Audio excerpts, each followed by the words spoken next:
Hey, everybody. Welcome to another episode of Outer Sounds. We're here today with Tashi Wada, a composer, musician from Los Angeles. And we've selected his father's piece called The Appointed Cloud, which Tashi is reissuing on his label Saltern very soon.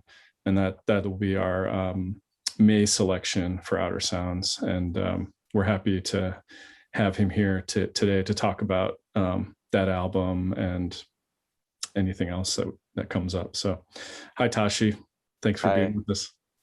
Yeah, thanks for having me.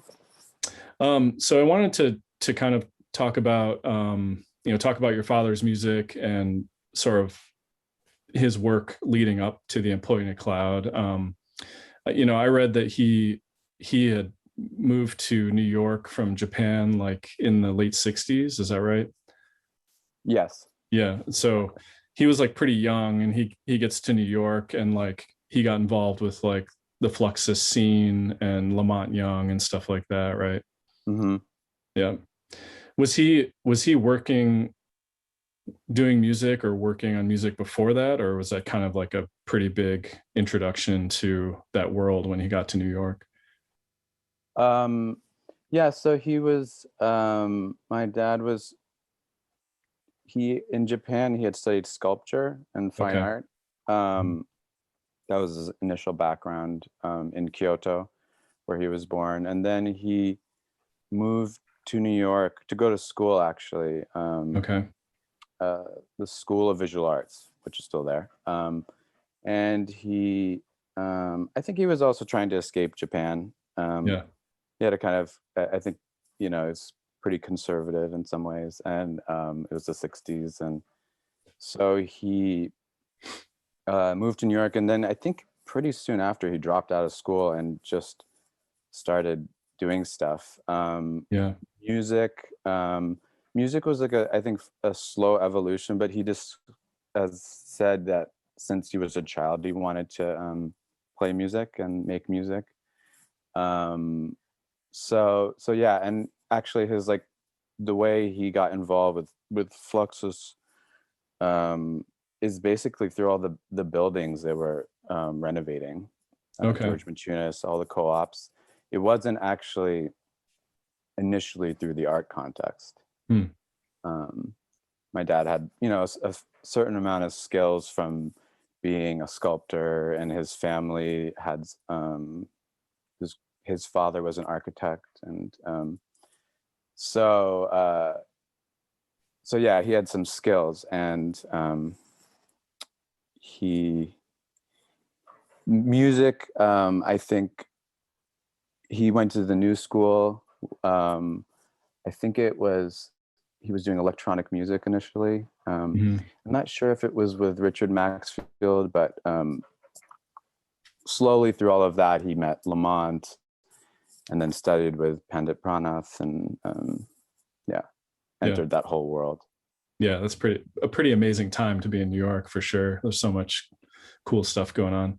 Does he have any good Yeah. stories about Lamont or Pranath, studying with Pranath? Yeah, I mean, he was the way my dad like talks about it, I think he just went full in like Yeah. hippie, like long hair, beard. He got a loft Yeah. in one of these co-op buildings that Machunas had set up. He shared the loft that he had, which is where I was actually, like, I grew up. It was um, on is on Mercer between is on Mercer and Spring, and on Okay. the other side was Broadway. And he and Simone Forti shared one floor, which they cut in half. Mm. So Okay. um, and um, yeah, I mean, I think uh, with studying and getting into music, I think um, he he was always like he has a huge record collection, which I've Mm. inherited, of a lot of like I'm not sure what term people use now, but world music, Yeah, like that's all amazing. Yeah. yeah, so all the Okora records, all the Hmm. the different. So I think he was like immediately just exploring in every direction. He didn't have any formal training, never really learned to read music. Yeah. Yeah, basically very hands-on approach to music. Yeah. So his like sculpture background kind of like it seemed very natural for him to start like building his own instruments, right? I mean, that seems like a easy kind of step for him to like start making start making his instruments and using those in compositions. Yeah, totally. And I think, I mean, he did that basically from the beginning. Yeah. I'm not sure how much he was aware of like other composer instrument builders like Harry Parch initially, but Yeah. I mean, eventually became aware of everyone. And yeah, I mean, I think the like my dad has a very like tactile relationship with sound. I mean, it's almost like material for him. Yeah. It's not abstract. It's very physical. Right. So the idea of like taking a piano and making music with a piano doesn't really occur to him. Yeah. It's a ready-made thing. So Mm-hmm. he kind of starts from the beginning, from like the sound production, the vibration, the yeah. So yeah, and so naturally through that, I mean, it's a very labor-intensive process, like Yeah, I bet. building instruments, learning how to do it. You have to go through a lot of iterations, and so in my dad's work, like a lot of like there will basically be like a period where he was focusing on one type of instrument or one type Yeah. of like sound production. Yeah, that makes sense. Yeah. um when did he start playing or get involved with bagpipes? Because that's kind of a pretty key component of a lot of his music. Yeah. um I think I mean it's I think it's the late 70s. I'm Mm-hmm. not sure exactly how he he ended up like initially, but he describes having gone to the Scottish bagpipe games, the like where Mm-hmm. they compete, and hearing it. And I mean, I'm sure I've never been to one of these, but it's probably very loud, and it's probably a lot of bagpipe players all Yeah. playing. It's probably pretty cacophonous. And Yeah. um so yeah, it's funny for me because like his connection to bagpipe, I mean, it's like I can't separate the thing, so I can't even like, it's like so perfect that he found the bagpipe that I Yeah, it almost makes feel so like much it just sense, right? like that it was made to be. But Yeah. yeah. So I think in the late 70s, and he went to like, I think it was like a bagpipe camp, Yeah. and for a month or so, just like, or maybe it was like 2 weeks, I don't know, but just like learned to play bagpipe. And to this day, I mean, I asked him what he's doing like on the phone. He said, "Oh, I was listening to bagpipe music." Yeah, I mean, once it sinks in, it's like it's pretty heavy stuff. I mean, and that's like a really difficult instrument to play too, just the Yeah. breath, the breath control and the lung power you have to have for it and stuff is pretty crazy. So Yeah, it's very physical. And like, having played some bagpipe myself, like I didn't study, so I just kind of do it as best I can. But yeah. it's there's something like the amount of effort you put into playing a bagpipe, and the return of the sound is very like circular. Yeah. Like you really feel like you're making that sound happen. Yeah, It's for cool. sure. Yeah. Yeah, that's amazing.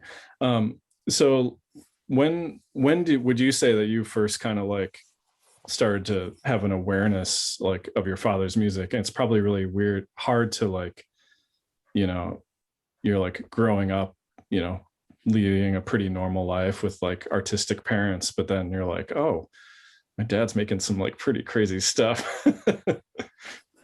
Yeah, Or I it mean, just seemed normal. It's like that's what my dad does, and yeah, I mean, my parents, Like particularly my mom, like she was really into bringing me, and I have a sister, a younger sister, just bringing us to everything. Yeah. So it wasn't like this separate situation where we went to openings, we went to everything in New Yeah. York, performances, and I mean, like we live in this co-op in Soho where there were lots of artists, still are some, and uh, so in that sense, it was pretty immersive. Like it was kind of everywhere, Hmm. Yeah, that makes sense. and I guess it didn't really like occur to me that it was strange. I mean, like seeing my dad perform was definitely like surreal. Yeah. Like it was like it's like seeing someone, in a costume, like Right. it's confusing. Like they're people, when people perform, they usually have like a persona. Right. And so seeing my dad playing bagpipe, or seeing him particularly in like the Fluxus context, Yeah. um, where there's this kind of like emphasis on like um, destabilizing like norms and Yeah. making things confusing. And yeah, I mean, I think I've like recounted this story before, like, but um, I remember being in elementary school, and we went around the class, and they said, "What do your parents do?" And like it came to my dad, and I didn't really know what to say. Yeah. Like I didn't have the vocabulary yet to like explain. I mean, my dad also, throughout my whole life, he did construction and Right. plumbing and all these things. So, but that was like not. I knew that wasn't right. Like I knew that wasn't like how he identified as a person. So Yeah. yeah. Yeah. Yeah. That's interesting. Cool. So, so I guess leading up to this piece, The Appointed Cloud, he had a residency in Germany, right? And that's when he started developing the pipe organ instrument. Is that correct? Yeah. Yeah. Yeah. And then that kind of like became the Off the Wall album. And then when he came back to New York, he started developing The Appointed Cloud. Yeah, Yeah. basically, yeah. Yeah, I think when he had the DAAD residency in Berlin in 83 to Mhm. 4. It was actually the year after I was born. So I was like, we Okay. all went there as a family. Yeah. And I think that having that time, because my dad, like, I think, since he was 20, he worked full time. Right. Like, he never, like, didn't work. So that time in Berlin like really allowed him to like, and that the space probably too allowed him to really just like do something very kind of developed, Yeah. and also the access to organ pipes and things like that in Europe. Hmm. So then, yeah, coming back to New York,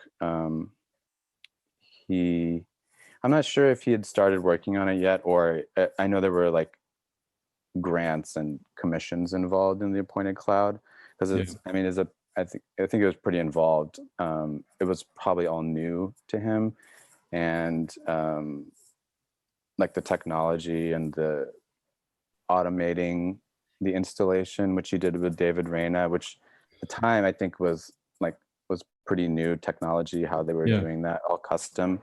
Hmm. Um, yeah, and then I'm not sure if it was like conceived for the New York Hall of Science, which is I mean, I'm not sure if it's a children's museum, but it's a science museum. Yeah. So, and that was the context that it was like first presented. Right. It sounded like, or at least from what I've read, like in liner notes and what you sent me, it sounded like maybe he was um, feeling like limited or frustrated by like traditional concert performances and wanted to do like a long term or like a long form kind of sound installation piece that could he didn't have to be present for the whole thing or whatever. Yeah, definitely. I mean, I think from basically from the late 80s on, I mean, that was my dad's focus, was Okay. Yeah. Yeah. installations. I mean, throughout the 90s, he pretty much exclusively did installations. And Okay. part of my interest in reintroducing this work, the Appointed Cloud, is that it kind of leads into all this other work. It's like Yeah. this sort of transitional period. The recording, I mean, that's on the album, is a performance, Yeah. but it is really like a hybrid. Yeah. And yeah, I think maybe initially that wasn't like when that recording was first released, maybe it was like got sort of lost the idea that it was actually an installation. Hmm. Because if you just put it on, you don't, there's nothing, you don't need to know that, like, Right. Right. but it is very much a part of the work and how it like developed. Yeah. Yeah. I mean, the recording, the Pointed Cloud, like the recording is, I really like it because, I mean, you have to read the like liner notes to understand that it's an installation, but I love how the your father, like, scored the piece. It's like, um you can hear the installation is kind of setting this like drone backdrop, and then there's like this huge sheet of metal and like gongs and stuff, but then there's these like, kind of composed outbursts of like the three bagpipe players and the percussionist, that really kind of like, you know heighten the piece. But then it kind of alternates between the two. It lets the you get to hear just the installation, kind of doing its thing, but then the musicians kind of are sort of punctuating, that sound world with their playing as well. Yeah. And I think it's really effective in that way, as a performance. Totally. Yeah, I think you're right that it like you do have this kind of shift in energy through the recording, like where Yeah. it's like it's kind of moving on its own terms, and then the performers are kind of driving it. Yeah. Um, yeah. Yeah. And I also think about like what it would have been like to actually hear the performance in the space, because it sounds like it was in a really big hall with like, Yeah. really resonant, like reverberant kind of acoustics and everything. It was probably a pretty massive sound in there. Yeah. Also a very beautiful space. Yeah. Yeah. It's Looks like it's it. still there. I haven't been back. I'd like to. But built for the World Fair. Yeah. Um, Yeah. That's cool. So you mentioned, and I'm really curious about this too. Like, you said that, with your dad's music, a lot of the pieces have these like long gestation periods because he's, slowly working on a instrument or an idea. And I think that it shows because there's like a very sparse, like recorded, output of his work.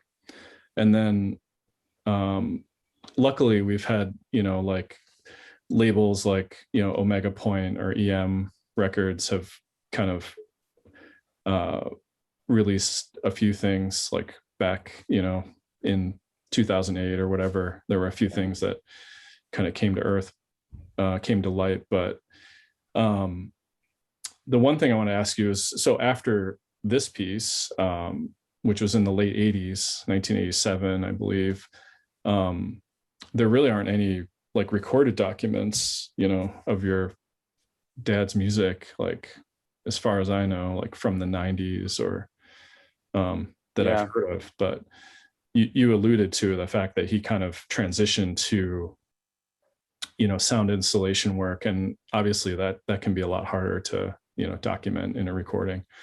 Yeah. Yeah. Actually, I I did. I have some. I'm trying to work on that. It's Yeah. obviously, as you say, it's like harder to present that work. Yeah. Um, but I've digitized some videos of the installations, which are going to Oh, be cool. putting online around the time of the release. Oh, nice. Great. Yeah, so there's a little bit of video of the Appointed Cloud installation part, Hmm. and then there's some other various like sort of related installations from the early 90s. And yeah, I think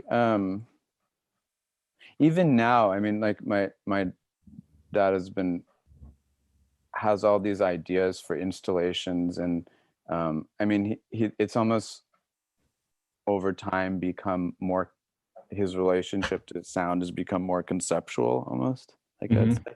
Like Yeah. he has um yeah, he makes work, but it's like it doesn't fit into the category of an album, and it like kind of never really has. I mean, you think of even Yeah. of Earth Horns, right?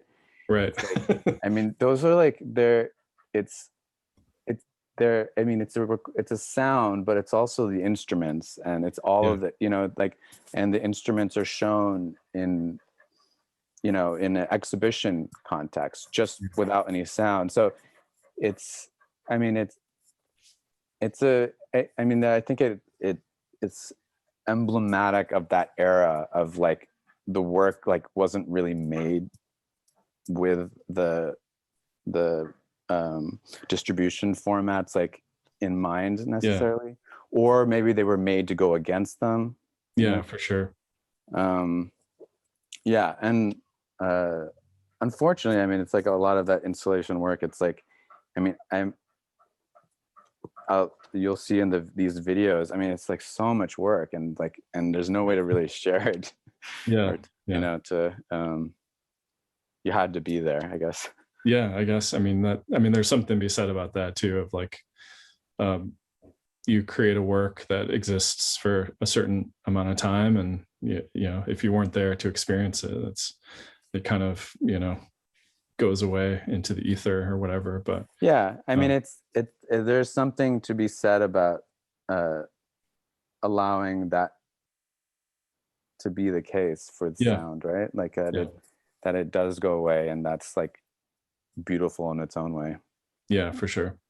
um so how does your father feel about this, the kind of like, you know, I don't know if rediscovery is the right word, or like reevaluation of his work, like, you know, prior to the CD reissues that came out, you know, whatever, 10 or 12 years ago, it was like really hard to find like his records or his music, you know. And Yeah. it seems like, and what you're doing with Saltern, you know, and um it seems like his music has been reintroduced to like a whole group of younger, you know, musicians and composers, and inspired a lot of people. I mean, I've, myself included, definitely been inspired by his music. So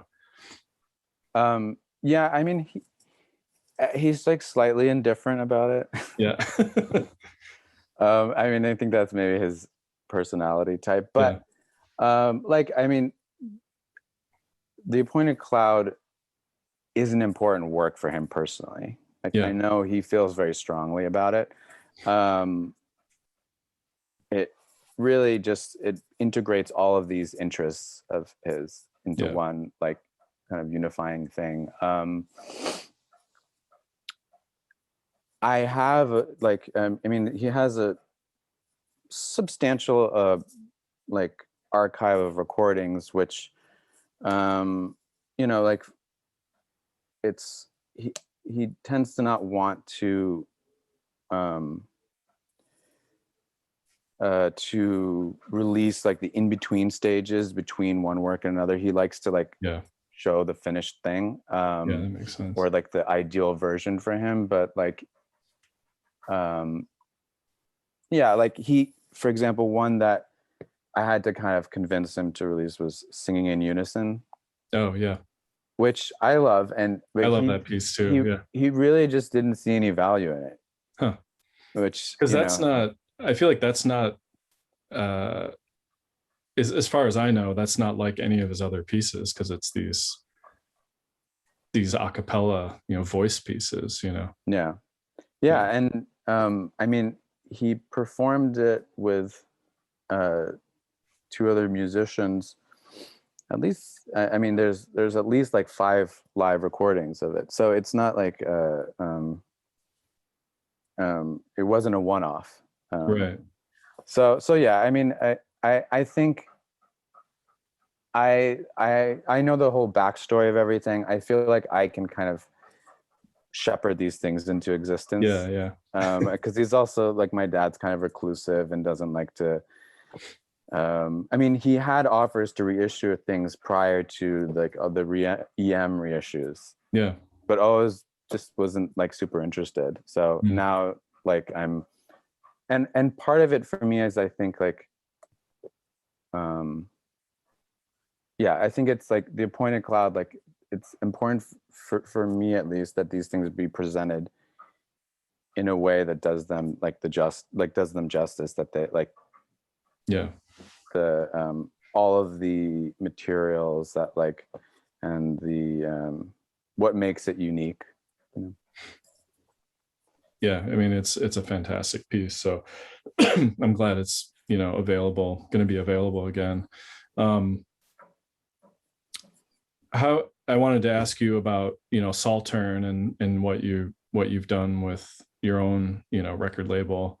Do you see that as just kind of a vehicle to basically release some of your own music and, you know, friends and, you know, collaborators and some reissues too, I guess? Yeah. I mean, in the case of like for example, my dad's work, it's I mean, I was almost I was doing all of the work up until the release. Yeah. Prior to that, so I came to the point where I felt like, oh, I should just like see this all the way through. Yeah. And and I enjoy doing all of that kind of archival work. Like I've Right. worked on the James Tenney archive for years, so like I have a sort of like relationship to that kind of work. But yeah, in general, I mean, I'm always working on something with Saltern. I don't take on a lot of things. I tend to focus on work I have a direct connection to, that I feel like I know how to do it, not just like looking for things to release, like things that I like feel like I can do a really good job with this, and it might not happen unless I do it. Right. Yeah. So that's kind of like the general like approach for me. And I mean, it's all like all labor of love, doing all these kinds of projects. Yeah, of course. Yeah. Well, I mean, that's a good reason to do it, you know, if you feel like it might not happen if you don't do it. And if you feel, you know, passionately about it, then makes sense to try to put it together and put it out into the world. The Charles Curtis set you did was amazing. I really loved that too. That was so good. So what are you working on? What music are you doing these days? Or well, being home a lot, I guess it's been sort of like a gestation period. Like I was touring a lot for with my own music and with my girlfriend Julia's music. So we were on the road for like almost 2 years. Oh wow. And yeah, like I mean, not constantly, but a lot. And that ended right before the pandemic. Like so the timing like was kind of crazy, but then this was basically like a planned